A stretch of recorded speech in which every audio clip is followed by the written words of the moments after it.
My name is Michael Watson. Y lo siento, mi español no es muy bien. Lo siento. But I am the founding member of the Hoboken chapter of the Climate Mobilization.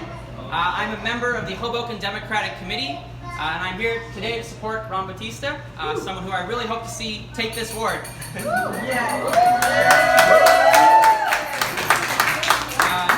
I was first introduced to Ron during the mayoral election. I had no idea who he was. I was sitting in the Stevens mayoral debate, and I was there to see what the climate policy was going to be for a city that was devastated by Hurricane Sandy, and I wanted to say, what were we going to do as a city about climate change? And so I submitted several questions about the topic, and I waited for my moment to come.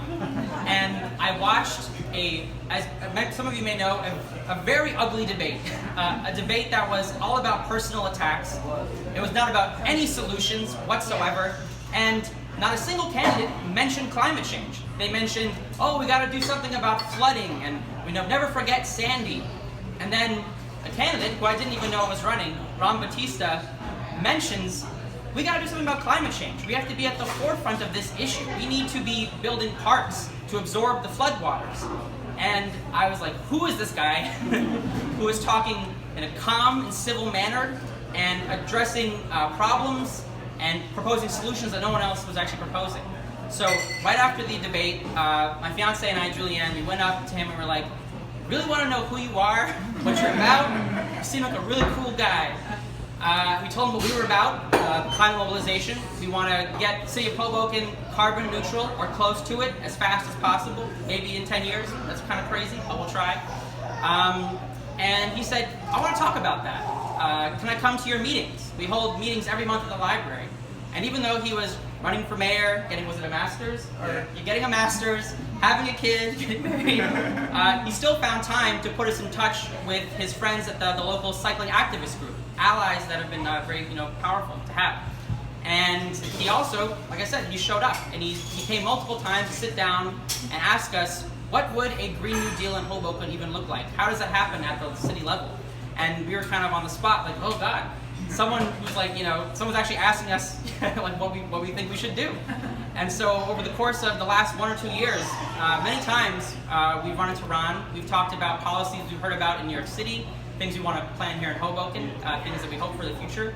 And he's always been receptive. He's always proposed his own spin on things. And right now, I would wager he's the only candidate in the race at any level of Hoboken politics, maybe even Jersey politics, that has a whole page dedicated to the Green New Deal, to solutions for an equitable climate future. About a year ago, when the travesty of the concentration camps at the border came to our attention in Hoboken, who did I meet at the rally to do something about it? Ron. The Lighthouse was a fantastic organization that brought us together and showed us really tangible things we could do to try and make a difference in the fight against ICE and all this. And Ron was there. He put us in touch with the right people. And so I would say that every issue that we have really felt the need to get involved in at the local level, Ron has been there. He's known somebody that we should meet and talk to. And whenever we get excited about an idea we've heard about, Ron has always made time to come sit down and hear about it from us. And that is not something that really many people in Hoboken have done with us initially. So he's a great guy. I'm so honored to be asked to speak here. Thank you so much. Hello, everyone. Any Red Wings in the house? Red Wing? All right. Hey, I see my brother Carlos over there. From the band, from the high school band. Thank you so much, everyone, for coming. Thank you, Michael, for those words and for accepting my invitation to introduce me tonight. I think it's important for people to hear out from an activist, from somebody that is on the ground actually fighting for solutions here in Hoboken. And I think that we need more politicians that listen, more politicians that fight for real solutions instead of, and that work towards people, towards creating those.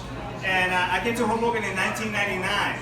And now, that was a long time ago. Now, from then to now, I've been an advisor for Transit Solutions, for the New York State, for the Staten Island Economic Development Corporation.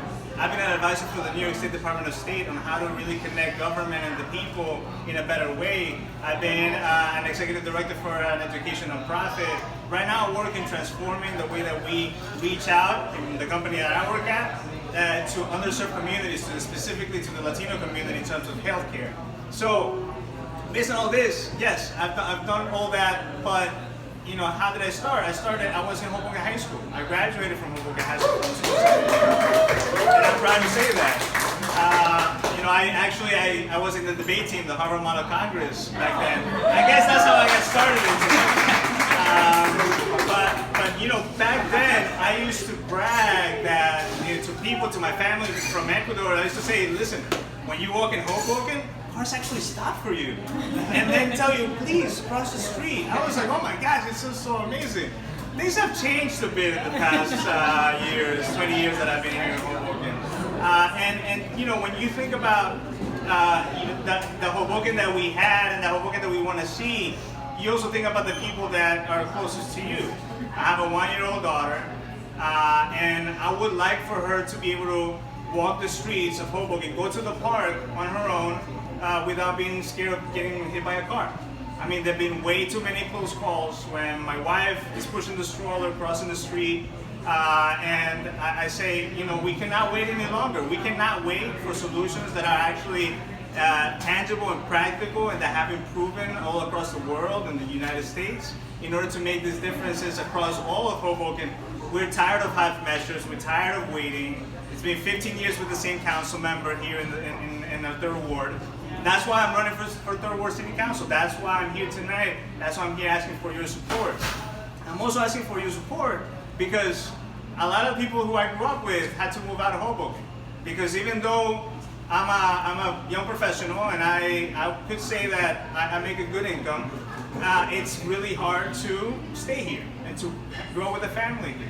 And have a 1-year-old and hopefully a second one, I don't know. But it's important to understand that there's a lot of people that even with a degree, it's hard to be able to live in Hoboken and pay a rent. So there are different ways that we can address this issue, right? So there's a lot of marketplace places. There's also many rent control places as well. We have to see how we can improve the burden on the people who own properties that are rent control, but we also have to see how we can support tenants so they know what's the right price, the fair price that they should be getting charged here in Hoboken. Also, we have initiatives like the Community Land Trust, which is being done across the United States as well, which is having a nonprofit organization based from the municipality to be able to give the opportunity for people to own affordable housing here in Hoboken so that they don't have to be attached with politicals handing them over the keys to an apartment and then being at the mercy of that as well. So it's how do we make affordability here permanent, but being able to also increase that percentage of, because what happens with Community Land Trust, people, that could be their first home. That's a project that has been going on for many years. And basically is for that person not to just pay rent, but in order for them to be able to own that apartment. And if they want to move out, they can sell it. That's their choice. But it's a deal with the community that you have to keep that apartment or that unit affordable. So you're able to pass on the affordability so more people can stay in Hoboken, so more people can come into Hoboken, and so that we can have more diversity here in Hoboken. I heard a lot of people move out also into Jersey City because they say Jersey City is more diverse. I also heard that many people say, hey, I want to move out into Jersey City because there are more amenities, there are more activities, there are more fairs, there are more street fairs, there are more things to do, and we've been left behind here in Hoboken, and that's why we have to think of innovative ways in order to promote that, make Hoboken a destination, while also keeping it affordable, and thinking of how do we, this is not their problem thing, this is our problem, because we're all neighbors, we're all here together. We cannot, if something happens to the property owner, guess what? That's going to affect the tenant.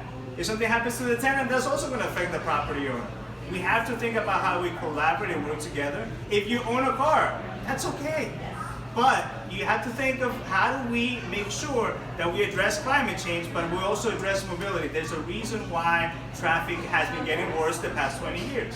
And this is not something I made up. This is something that has been going on all over the United States with different densities and different shapes and forms.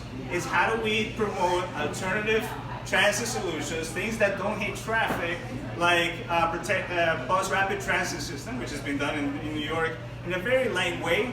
We have to be drastic on this in Hoboken because we don't have time. We don't have the time to afford to say we're gonna wait another 10 years to do something about climate change.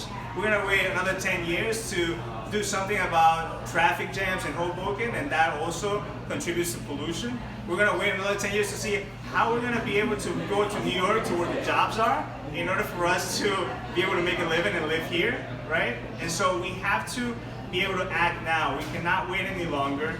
It's been, again, 15 years with the same council member, and what has he done for traffic?